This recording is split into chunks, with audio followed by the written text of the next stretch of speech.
Hello, నేను mister B. Welcome to opinion matters channel. ఈ మధ్యన కొన్ని పర్సనల్ రీజన్స్ కారణంగా ఒపీనియన్ మ్యాటర్స్ ఛానల్లో వీడియోస్ చేయటం ఆపాను. బట్ ఇక నుంచి కంటిన్యూస్గా చేస్తాను. ఈరోజు మన టాపిక్ ఏమిటి అంటే బెట్టింగ్ నిజంగానే నేరమా? ఆవేశం వస్తుంది చాలా మందికి, నాకు తెలుసు. నిజంగానే అది నేరం, పాపం, ఘోరం అని మాట్లాడతారు. అలా మాట్లాడే వాళ్ళందరూ కొంచెం శాంతంగా ఉండండి. వీడియో చివరికి వచ్చిన తర్వాత మాట్లాడుకుందాం మనం ఇందులో ఉన్న వాస్తవం గురించి. ముందు బెట్టింగ్ అసలు నేరమైన కాదా? నేరం అయితే ఐపీఎల్ మ్యాచ్లు చూస్తున్నారా? ఐపీఎల్ మ్యాచ్లో అడ్వర్టైజ్మెంట్స్ చూస్తున్నారా? గ్రౌండ్ లో బ్యానర్స్ పెట్టారు, చాలా వరకు చూస్తున్నారా? వాటిలో ఏమున్నాయి? ఎక్కువగా క్రికెట్ బెట్టింగ్ యాప్లే ఉన్నాయి. అఫీషియల్ క్రికెట్ బెట్టింగ్ యాప్లు ఉన్నాయి. అంటే ఏంటి అర్థం? టీవీల్లో స్పాన్సర్షిప్లు ఇస్తున్న బెట్టింగ్ యాప్లు అఫీషియల్ బెట్టింగ్ యాప్లు. వాటి వల్ల జనాలకి నష్టం జరగదు, మేలు జరుగుద్ది. అందులో బెట్టింగ్ వేస్తే ప్రతి ఒక్కరికి రూపాయికి రూపాయి తిరిగి వస్తుంది. అవునా? అక్కడ లాస్ అయ్యే అవకాశమే లేదు. అవునా? అదే జరుగుతుందా? అదే చేస్తున్నారా? ఏ బెట్టింగ్ యాప్ అయినా 1,00,000 మందిని గ్యాదర్ చేసి వాళ్ళ దగ్గర నుంచి డబ్బులు కలెక్ట్ చేసి అందులో ఒకరికో ఇద్దరికో డబ్బులు ఇస్తున్నాయి, మిగతా వాళ్ళందరినీ మోసం చేస్తున్నాయి. ఇది ఎంతవరకు కరెక్ట్? ఒకళ్ళ దగ్గర డబ్బులు తీసుకుని వెనక్కి ఇవ్వకపోతే అది మోసమే. అఫీషియల్ గా అయినా అన్అఫీషియల్ గా అయినా. అఫీషియల్ ఏంటి, అన్అఫీషియల్ ఏంటి, ఇల్లీగల్ ఏమిటి, లీగల్ ఏమిటి, ఆథరైజ్డ్ ఏమిటి, అన్ఆథరైజ్డ్ ఏమిటి? అసలు బెట్టింగ్ అంటేనే మోసం. ఎందుకు ప్రోత్సహిస్తున్నారు? ఒకవైపున ప్రోత్సహించడం అంటే కొన్ని వెర్షన్స్ లో ప్రోత్సహించడం, కొన్ని వెర్షన్స్ లో ప్రోత్సహించకపోవటం. ఏం మెసేజ్ చేస్తున్నారు సొసైటీకి? కన్ఫ్యూజ్ చేయడం కాదా ఇది జనాల్ని? వద్దు అనుకున్నప్పుడు, దాని వలన ప్రమాదం ఉంది అనుకున్నప్పుడు, నష్టం జరుగుతుంది అనుకున్నప్పుడు మొత్తంగా సమూలంగా నిర్మూలించాలి, అసలు లేకుండా చేయాలి. అంతేగాని ఒకవైపు నుంచి ఎంకరేజ్ చేస్తూ ఇంకో వైపు నుంచి తప్పు అని చెప్తే ఎలా?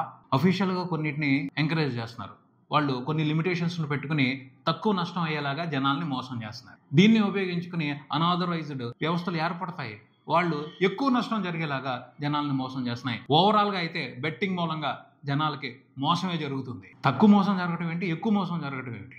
ఏదైనా మోసమే కదా. ఎందుకు కొన్నిటిని ఎంకరేజ్ చేస్తున్నారు? ఆ ఎంకరేజ్మెంట్ ముసుగులోనే వస్తారు మాఫియాలు. ఎందుకు రావు? డబ్బులు ఉన్న చోట రకరకాల విధాలుగా వస్తారు. ఇంకొంచెం ఎక్కువ డబ్బులు వస్తాయని ఆశ చూపిస్తారు, ఇంకొంచెం ఎక్కువగా మోసం చేస్తారు. ఐపీఎల్ మ్యాచ్లు చూస్తుంటే రమ్మీ, పోకర్, క్రికెట్ బెట్టింగ్ యాప్లే పుష్కలంగా కనపడుతున్నాయి. అవన్నీ కూడా అఫీషియల్, ఆథరైజ్డ్. ఇలాంటి బెట్టింగ్లు ఆడుతున్నప్పుడు అన్అఫీషియల్ బెట్టింగ్లు ఎందుకు ఆడకూడదు అని జనాలు ఆలోచించరా? ఆశపడరా? ఆవేశపడరా?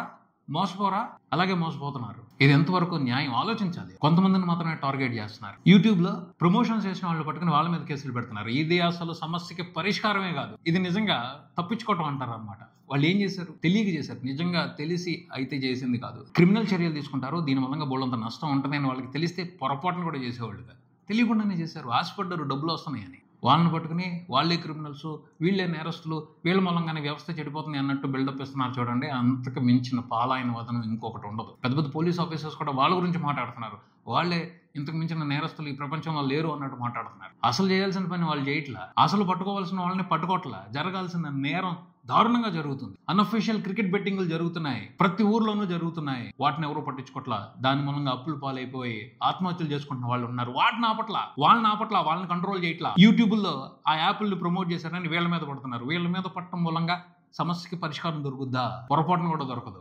యూట్యూబర్స్ ప్రమోషన్ మాత్రమే చేస్తారు. వీళ్ళు ప్రమోట్ చేయడం ఆపేస్తే వాళ్ళు ఇంకొక దారి వెతుక్కుంటారు. ఏదో రకంగా ప్రజల్ని టార్గెట్ చేస్తారు, వాళ్ళ దగ్గరికి వెళ్తారు, వాళ్ళని మోసం చేస్తారు. అది ఆపండి. దాన్ని ఆపడానికి చర్యలు తీసుకోవాలి. దాన్ని ఆపడానికి మూవ్మెంట్ తీసుకురావాలి.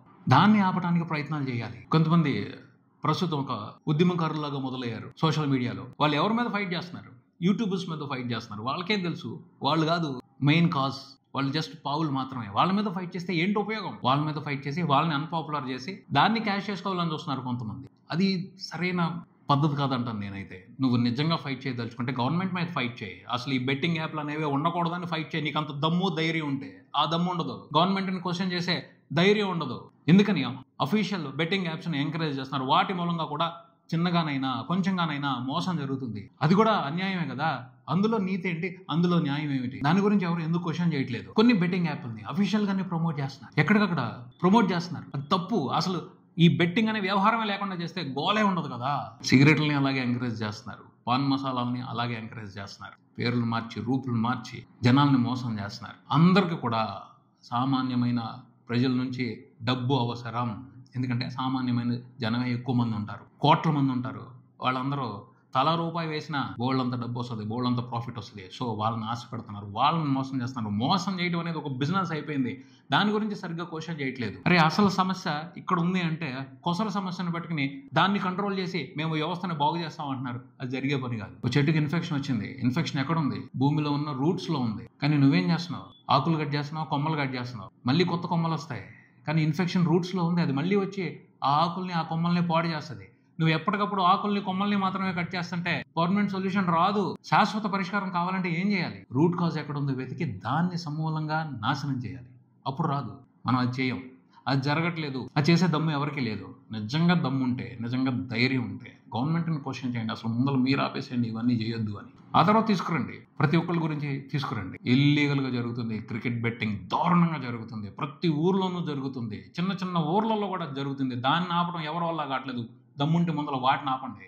వాటి మీద ఫైట్ చేయండి. మీరు నిజమైన హీరోలు అయితే వాటి మీద ఫైట్ చేయండి. ఆ వ్యవస్థలో మార్పు తీసుకురావడానికి ట్రై చేయండి. అంతేగాని బెట్టింగ్, నేరం, ఘోరం, పాపం అని ఊరికి కబుర్లు చెప్పొద్దు. చిన్న చిన్న వ్యక్తుల మీద, చిన్న చిన్న పరిష్కారాల మీద ఫోకస్ చేయొద్దు. అందువల్ల ఉపయోగమే ఉండదు. మీరు నిజంగా సమాజంలో మార్పు చూడాలి అనుకుంటే, సమాజానికి మంచి చేయాలి అనుకుంటే పెద్దగా ఫైట్ చేయండి. పాపులారిటీ ఉంది మీ దగ్గర అనుకున్నప్పుడు పెద్దగా ఫైట్ చేయండి. జనాల్లో మార్పు తీసుకురావడానికి ట్రై చేయండి. బెట్టింగ్లు ఆడొద్దు అని చెప్పండి. అందుకోసం ఏం చేయాలో అది గట్టిగా చేయండి. అంతే తప్పించి చిన్న చిన్న విషయాలు, అసలు యూట్యూబర్స్ని పెట్టుకుని వాళ్ళ మీద కేసులు పెట్టి ఇదంతా కూడా చాలా చిన్న విషయం. దాని మూలంగా ఎటువంటి మార్పు రాదు. దాని మూలంగా బెట్టింగ్లు ఆగవు. ఎవరు ఆపలేరు కూడా. మీరు ఆపాల్సింది అసలైన వ్యవస్థని. ఎక్కడైతే రూట్ కాజ్ ఉందో దాన్ని పట్టుకుని దాన్ని ఆపడానికి ట్రై చేయాలి. అప్పటి వరకు మాత్రం ఇలాంటివి ఎన్ని జరిగినా సరే ఉపయోగమే ఉండదు. బెట్టింగ్ అనేది అఫీషియల్ మోసం. అన్అఫీషియల్ మోసం భారీగా జరుగుతుంది, అఫీషియల్ మోసం తక్కువగా జరుగుతుంది. మొత్తంగా అయితే మోసం జరుగుతుంది. ఆ మోసం గురించి క్వశ్చన్ చేయండి దమ్ముంటే. ఇది నా అభిప్రాయం. మీ అభిప్రాయాన్ని కింద కామెంట్స్ లో తెలియచేయండి. నేను mister B. Keep watching opinion matters channel. Thank you.